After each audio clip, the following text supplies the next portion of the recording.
part 16 of sharing my story on here because it's so much easier than writing another book.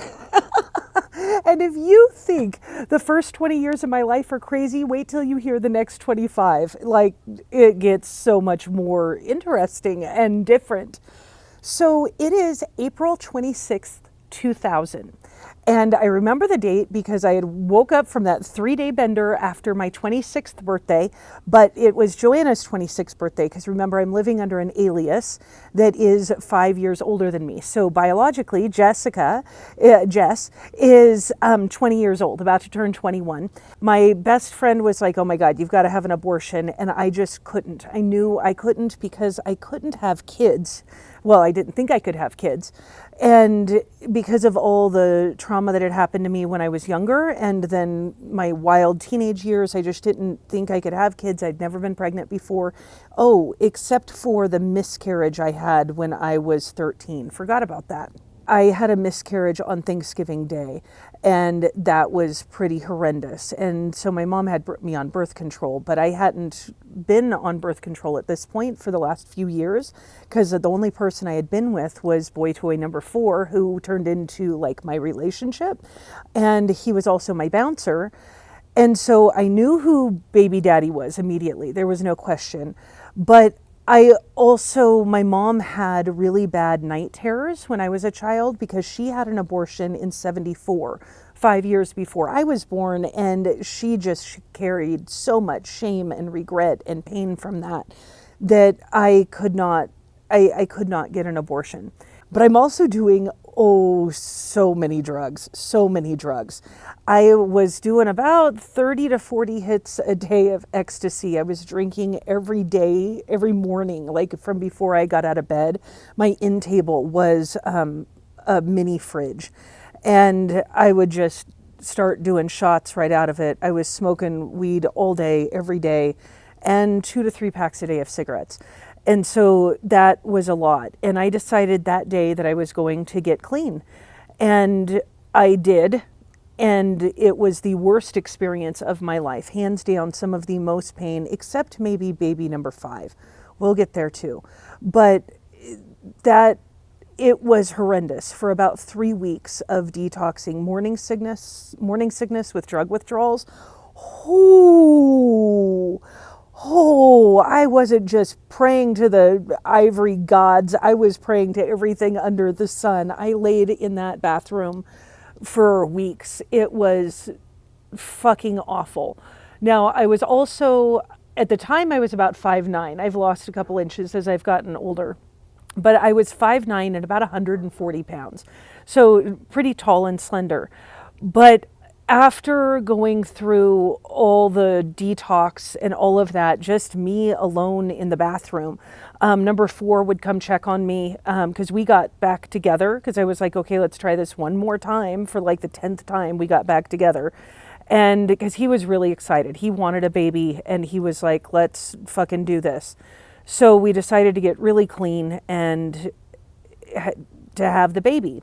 Now, here was the other challenge. He didn't know that my name was a fake name, and he was pretty stoked about me being a cougar. He was a couple years younger than Joanna. The problem was he was a couple years older than Jessica.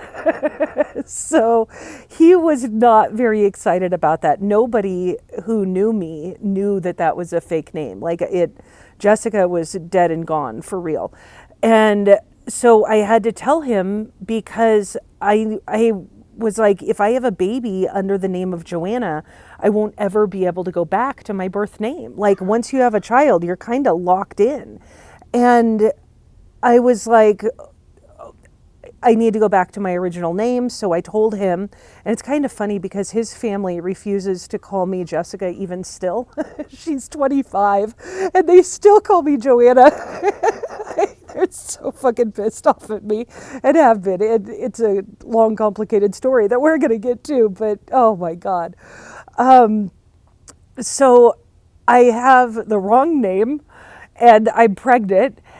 So my mom is living in Idaho and we're in Seattle at the time. And she tells me, if I move back there, I can get a job because her and my stepfather, they have a restaurant there. I can get a job and she has all the documents to help me get my name back. And I was like, okay, cool. So number 4 and we pack up and we move to Idaho, and it is like the worst thing ever because I'm not knowing how to live life sober. It took me 3 weeks to detox, and about the same amount of time to quit smoking cigarettes because I kept the cigarettes through the detox. And then I was like, at 3 weeks, I'm like, it's time to get rid of the cigarettes. And we didn't have vapes back then. So like, it was just raw dogging life.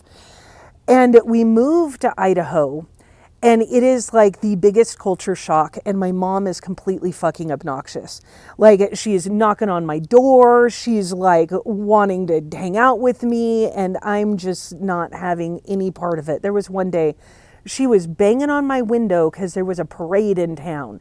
And I was so fucking mad because all I wanted to do was sleep. And I don't know how to cope without drugs, so I am eating like crazy and like a lot. And I'm puking constantly. Like, it was the worst pregnancy ever. I am a horrible pregnant person. And I start working in the restaurant with my mom and Jim, my stepfather, and he ends up just completely ditching us. He takes a job at Walmart and becomes a manager and decides he's going to work his way up, but he just ditches us. Like, it's his restaurant too. And he's like, you guys got it. And so my mom and I ran that restaurant on our own for the next couple months because I was like the only other person that knew how to cook this menu. And it was a tiny little cafe, but it was so busy. Like, we had like 8 tables, and there would be a line out the door for breakfast and for lunch. And it was really good food. I'm one hell of a cook. But because I couldn't deal with the raw meat, I would puke every day during the lunch rush. So I would holler at her through the window, and then she would watch the grill for 3 minutes, clear the bathroom. I would go puke and then come back in. We didn't have an air conditioner in there either.